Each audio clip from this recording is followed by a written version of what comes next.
요엘 1장 1절에서 4절까지의 말씀 교독하도록 하겠습니다. 제가 먼저 1절을 읽겠습니다. 부두엘의 아들 요엘에게 임한 여호와의 말씀이라.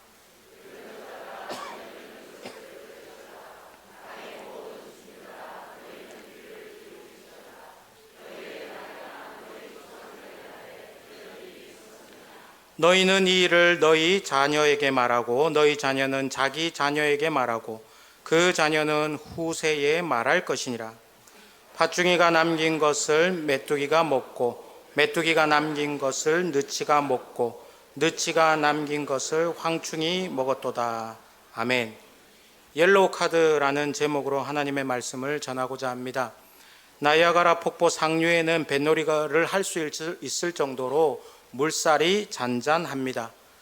상류는 쉽게 노를 저어서 더 상류로 올라갈 수 있기도 하고 노를 젓지 않으면 당연히 하류로 흘러내려가게 됩니다.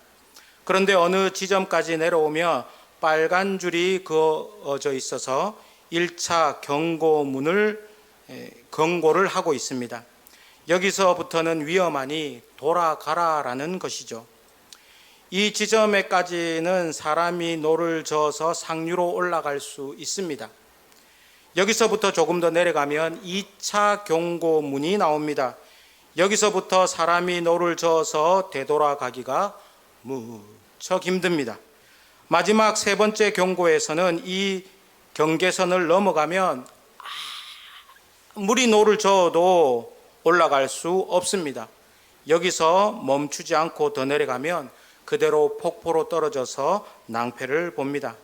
그런데 문제는 이런 경고문들이 세워져 있음에도 불구하고 해마다 폭포에 떨어져 죽는 사람들이 있다라는 사실입니다. 왜 그럴까요? 단순합니다. 1차, 2차, 3차 경고문들을 무시했기 때문입니다.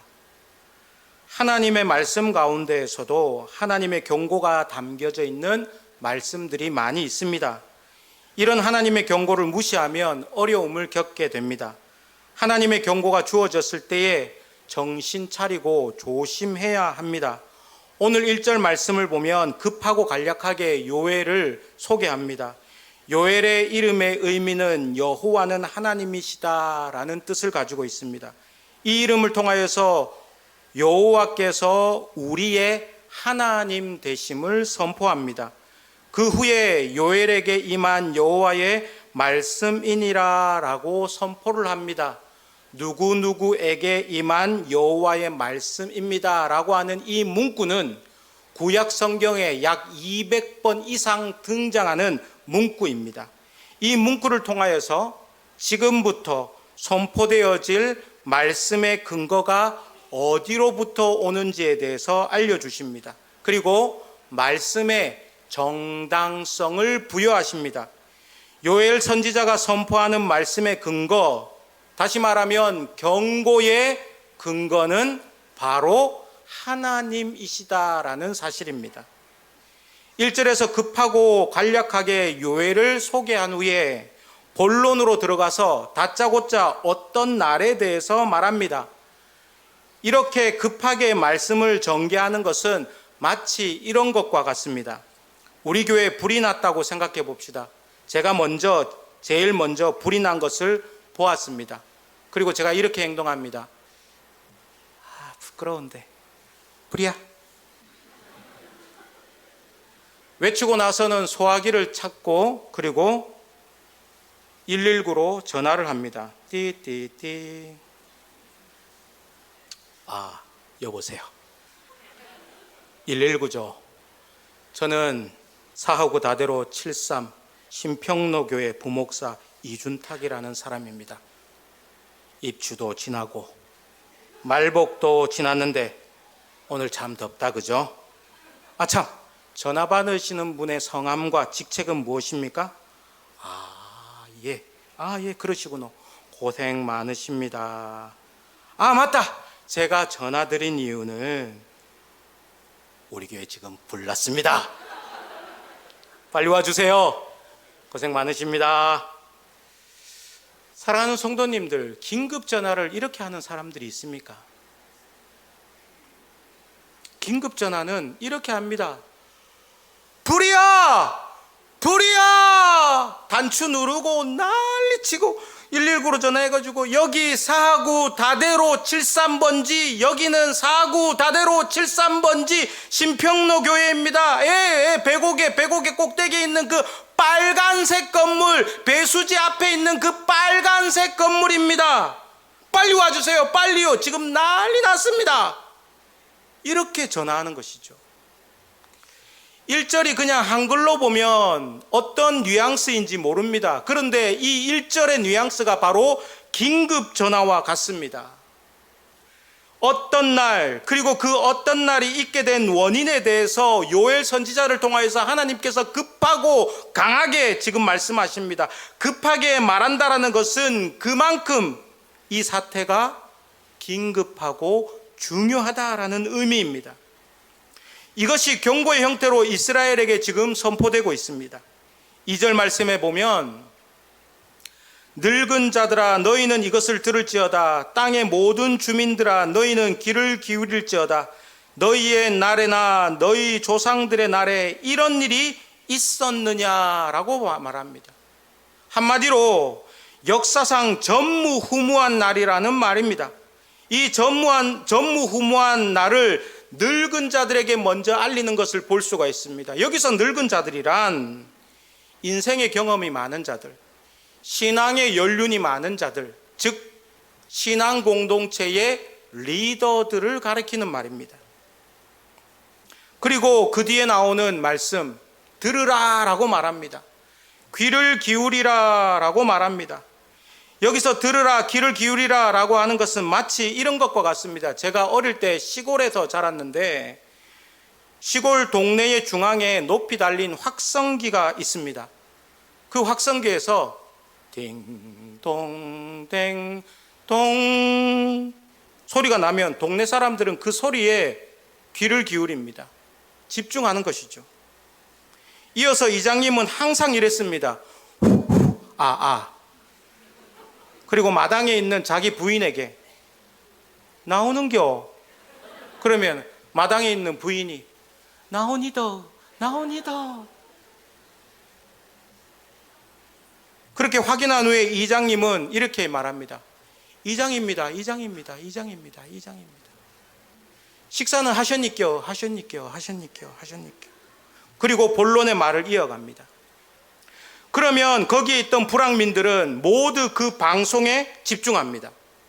여기에서 말씀을 들으라, 귀를 기울이라 라고 하는 것은 관심을 집중하여서 하나님의 말씀을 들으라, 매우 중요한 것이니 들으라 라고 말하는 겁니다. 이후 말씀은 이스라엘이 당한 이 전무후무한 날을 대대손손 계속적으로 알릴 것을 말씀합니다. 3절을 한번 다 같이 읽어보겠습니다. 시작.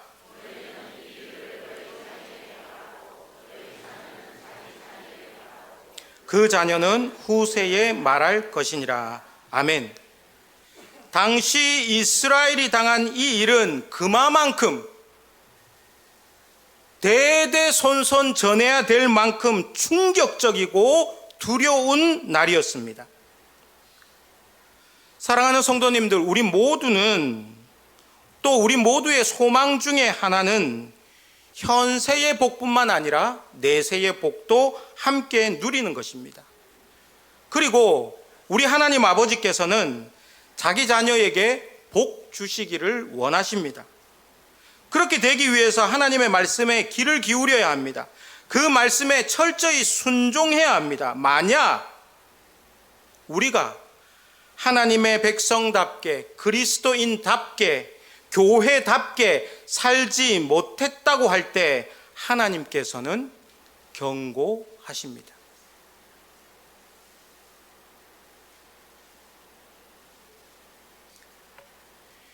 요엘에게 경고하신 것, 두려운 날, 너희 조상들의 날에 이러한 일이 있겠느냐, 있었느냐라고 하는 이 일은 우리가 4절에서도 보다시피 메뚜기 떼의 출몰이었습니다.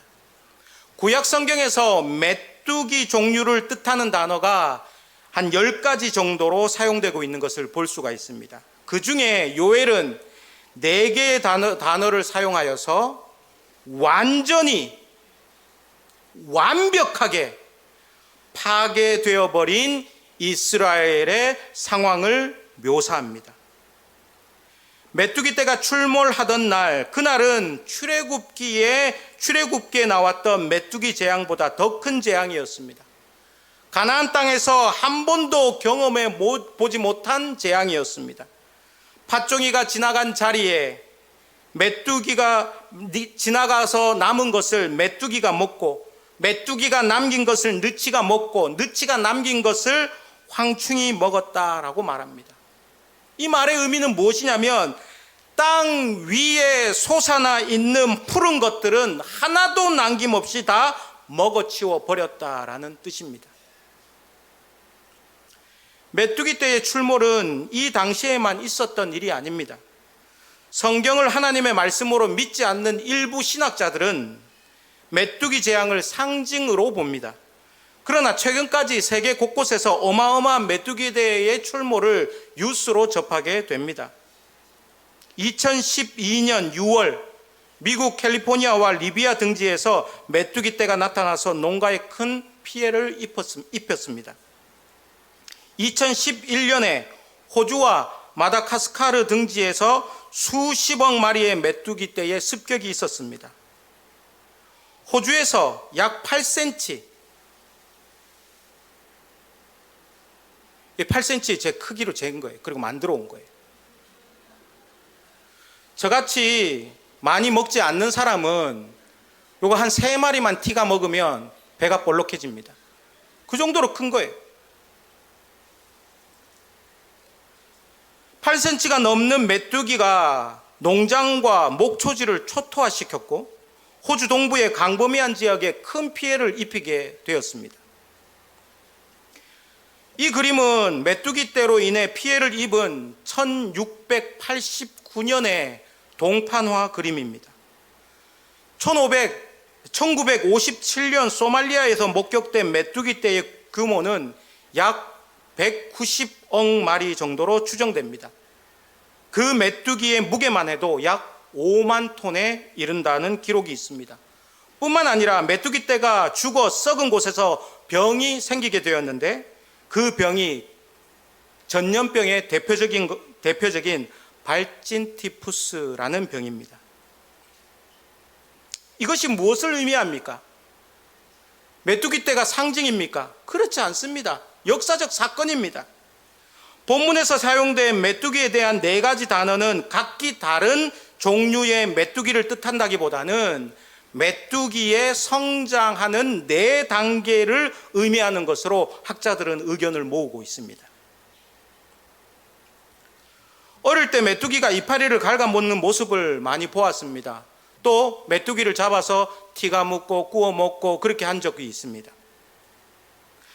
한 가지 확실한 것은 메뚜기 떼의 그 왕성한 식욕이 이스라엘의 들판과 가수원에 있는 푸르름을 완전히 제거해 버렸다라는 사실입니다.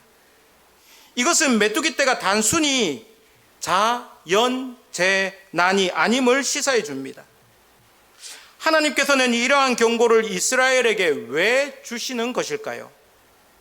단순하게 생각하면 우리의 주인이신 하나님의 뜻대로, 하나님의 말씀대로, 하나님께서 원하시는 대로 하나님의 백성들이 살지 않기 때문에 경고를 주십니다. 출애굽기 9장 21절입니다.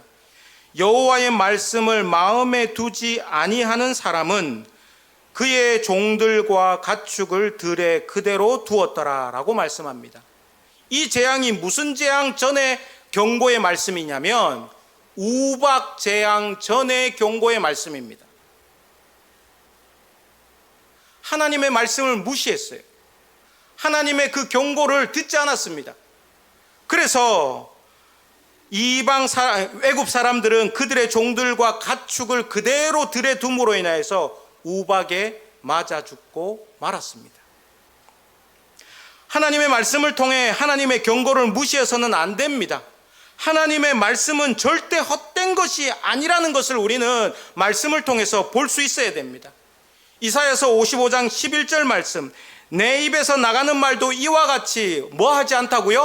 헛되지 않다라고 얘기를 하고 있습니다. 세상은 없어집니다.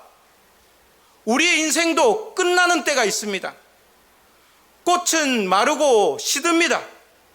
그러나 하나님의 말씀은 사라지지 않습니다. 1.1핵도 없어지지 않습니다. 헛되지 않습니다. 반드시 이루어지며 그 말씀은 영원합니다. 전무후무한 메뚜기 재앙을 보고 이스라엘은 무슨 생각을 했을까요? 이 메뚜기 재앙은 단지 자연재해에 불과했던 것일까요? 아니면 우리나라에 올라오는 태풍처럼 주기적으로 반복되는 자연현상으로만 생각했을까요? 믿지 않는 자들은 그렇게 생각할 수 있지만 하나님의 자녀들은 그렇게 생각해서는 안 됩니다. 이것을 통해 하나님의 경고에 집중하여서 귀를 기울여야 하고 하나님께 우리의 시선을 고정시켜야 합니다. 과연 하나님의 뜻은 무엇인가? 하나님께서 말씀하시기 원하시는 것은 무엇인가에 대해서 고민하면서 그 말씀을 따라가는 자가 되어야 합니다. 하지만 문제는 우리의 마음이 완악하고 강팍하여서 하나님의 경고의 메시지를 읽어내지 못하고 해석해내지 못할 때가 있다라는 사실입니다. 출애굽기 9장 35절에 보면 바로의 마음이 완악하여 이스라엘 자손을 내보내지 아니하였으니 여호와께서 모세에게 말씀하심과 같더라라고 말합니다. 여기에서 완악하여라는 말은 발꿈치에 베긴 굳은 살과 같다라는 의미를 가지고 있습니다. 저도 발꿈치에 굳은 살이 있어서 겨울만 되면 이 발꿈치 굳은 살이 갈라져서 피가 납니다.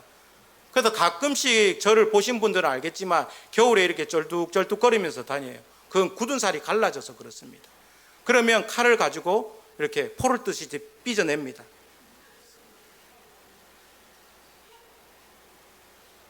아픕니까? 안 아픕니까?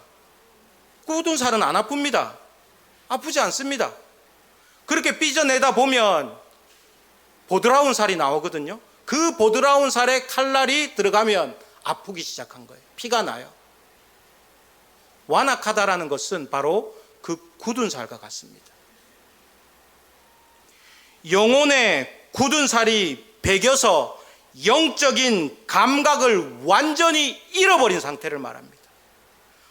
우리 마음에 굳은 살이 배기면 아무리 좋은 말씀이 주어진다고 할지라도 오늘 말씀과 같이 아무리 심한 경고의 말씀이 주어진다 하더라도 깨닫지 못합니다. 깨닫지 못하니까 변화가 없는 거예요. 삶의 변화가 전혀 없어요. 완악하다, 강팍하다라는 단어의 유래가 이렇습니다. 어느 날 왕국에서 귀하게 기르는 여우를 탐을 내던 신하가 그 여우를 품속에 숨겼습니다. 근데 숨겼는데 때마침 왕의 부름이 있어서 여우를 어떻게 처리하지 못하고 품에 품은 채 왕에게로 나아가게 됩니다. 왕 앞에 나아갔을 때에 품속에 있던 여우가 그 신하의 배를 꽉 문 거예요. 신하가 버팁니다. 왜? 들키면 죽습니다. 내가 귀하게 기르는 여우를 훔쳐? 신하가 버티는 거예요. 아무 내색 안 하고. 그 백가죽으로 여우의 이빨은 계속 들어옵니다. 강팍하다, 완악하다라는 말은 이런 의미입니다.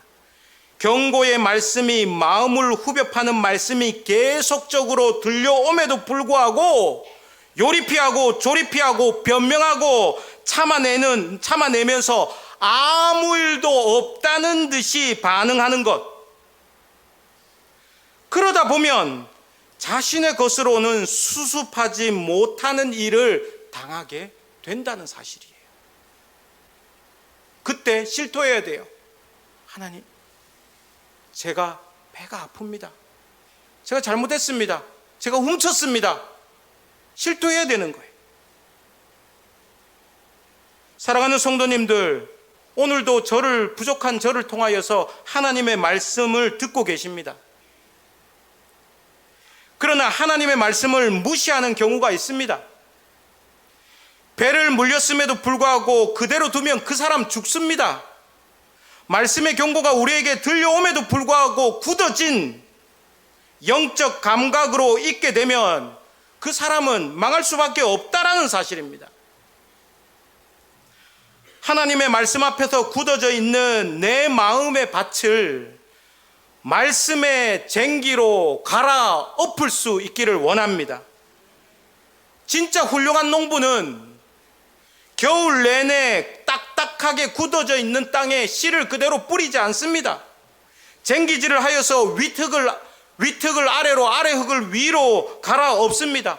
노타리질을 하여서 거친 흙을 아주 보드라운 흙으로 만듭니다. 고랑과 이랑을 만들고 비닐을 씌우고 그 비닐에 구멍을 내어서 그때서야 그곳에 씨앗을 뿌립니다. 씨앗을 받아들일 부드러운 흙을 만드는 것이 제일 중요합니다. 말씀의 씨앗을 받기 위해서는 반드시 굳어져 있는 마음의 밭을 말씀으로 갈아엎어야 합니다. 사랑하는 성도님들, 말씀에서 말씀하시는 하나님의 뜻을 가지고 내 삶을 잘 점검할 수 있기를 원합니다. 혹시 내가 하나님의 말씀의 기준으로부터 너무 멀리 떠내려와 있지는 않는지, 폭포 끝에 있지는 않는지, 아니면 아직도 나는 상류에서 놀고 있는지, 하나님 반대 방향으로 걷고 있지는 않는지, 하나님 방향으로 걷고 있는지 살피고 또 살펴야 합니다. 의사들이 공통적으로 하는 말 중에 하나가 있습니다. 예고 없이 찾아오는 병은 없다입니다. 우리가 느끼지 못하고 무심히 지나쳐서 그렇지 병이 오기 전에 반드시 우리 몸은 경고, 전조 현상을 나타냅니다. 이것을 무시하면 그 병이 덜컥 들어서거나 아니면 그 병으로 인해서 죽게 됩니다. 부모님이 아들과 딸들에게, 요즘은 그렇지 않지만 선생님들이 자기의 학생들을 보면 본격적으로 후드러 패기 전에 경고의 메시지를 보냅니다. 가만히 들어보면 옳은 말인데 듣기 싫은 말이 잔소리라고 하잖아요. 잔소리를 하는 거예요. 그리고 표정으로 신호를 보냅니다.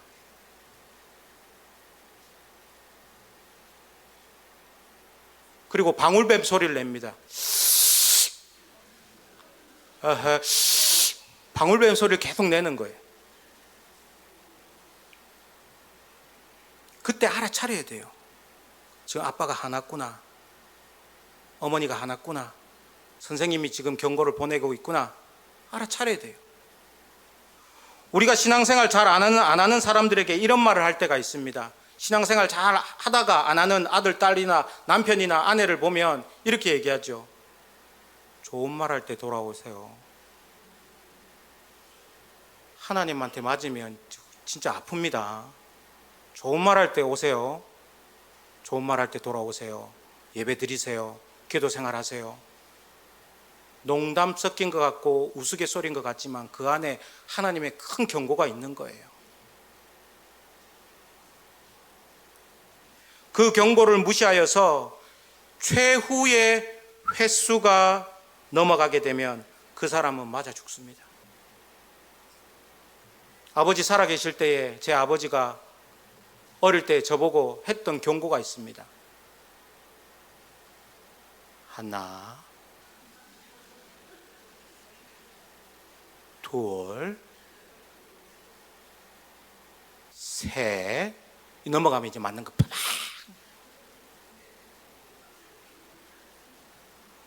우리 주변에도 많은 경고문들이 있습니다. 화상주의, 절단주의, 충돌주의, 추락주의, 머리 조심. 직장에 들어가면 제일 먼저 가르쳐 주는 것이 안전사고이고 조심하라는 얘기입니다. 손 조심하고 다리 조심하고 기계 조심하고 전기 조심하고 사람 조심하라 라는 말들입니다. 대학교 다닐 때 아르바이트를 한 적이 있습니다. 신발 공장에서 고주파 프레스기를 다룬 일을 하였습니다. 고주파 프레스기에 손을 넣을 때는 반드시 발로 작동하는 그 발판에 발을 떼라는 경고를 받았습니다. 그리고 몇 번 교육을 받은 후에 고주파 프레스기를 작동하여서 신발 부속품을 생산해냈습니다.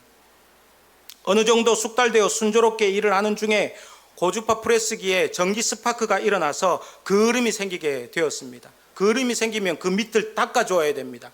그래야 불량품이 생산되지 않습니다. 주임님의 말을 무시하고 발을 떼지 않고 그 고주파 프레스기에 제 손을 넣었습니다. 철컥 내려오는 소리를 듣고 제 손가락이 절반 정도가 잘린 것을 보게 되었습니다. 경고를 무시한 결과였습니다.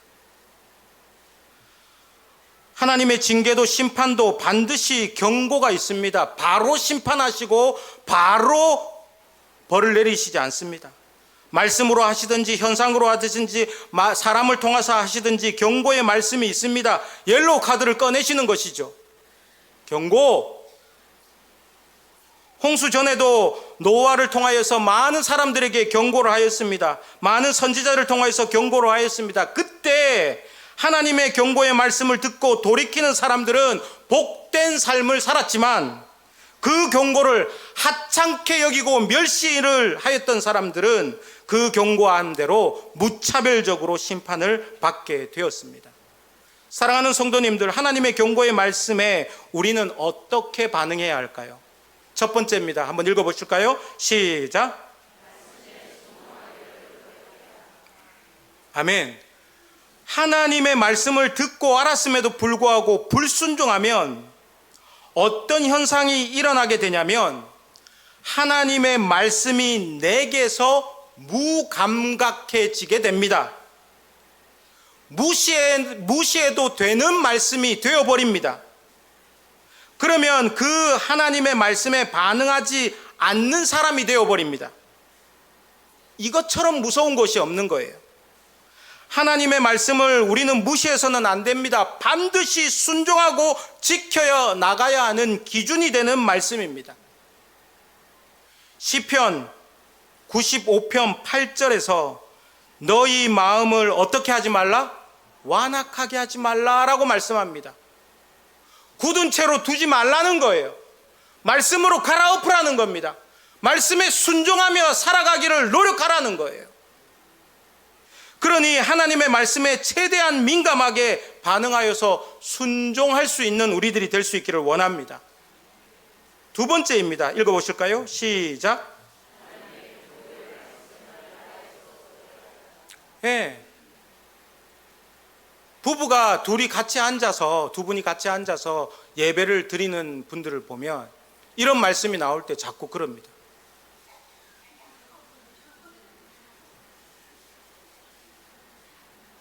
무슨 뜻이죠? 당신에게 하는 말이잖아. 여보 좀 들으라고. 이러는 것이 아니라 말씀이 선포될 때의 반응을 보면 그 사람이 성장할 것인지 성장할지 못할 것인지가 가늠이 됩니다. 아, 저 말씀은 지금 나에게 하는 말씀이구나. 목사인 나에게 하는 말씀이구나. 중직자인 나에게 하는 말씀이구나. 여보, 그 말씀 들었지? 하나님 오늘 나에게 하는 말씀이야.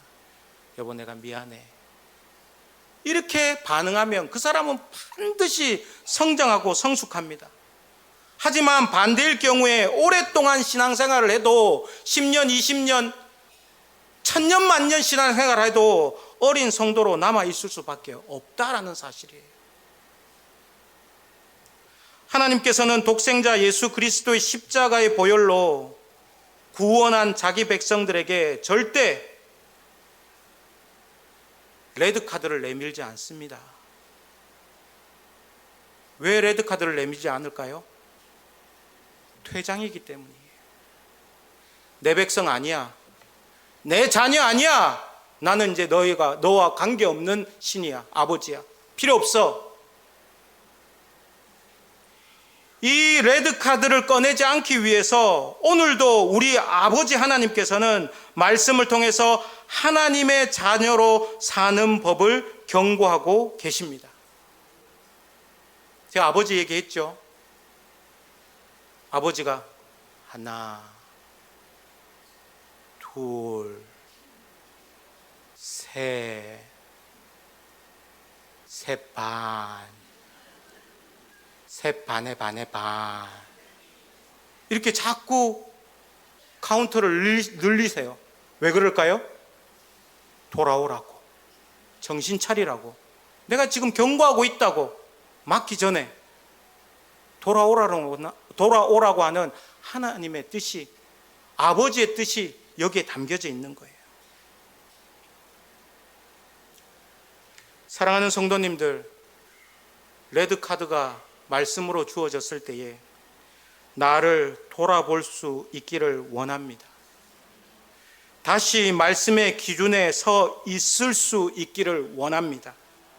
하나님의 경고의 말씀을 내 것으로 받아 회개와 순종으로 반응하여서 하나님의 복을 누려 나아갈 수 있는 우리 모두가 될 수 있기를 원합니다.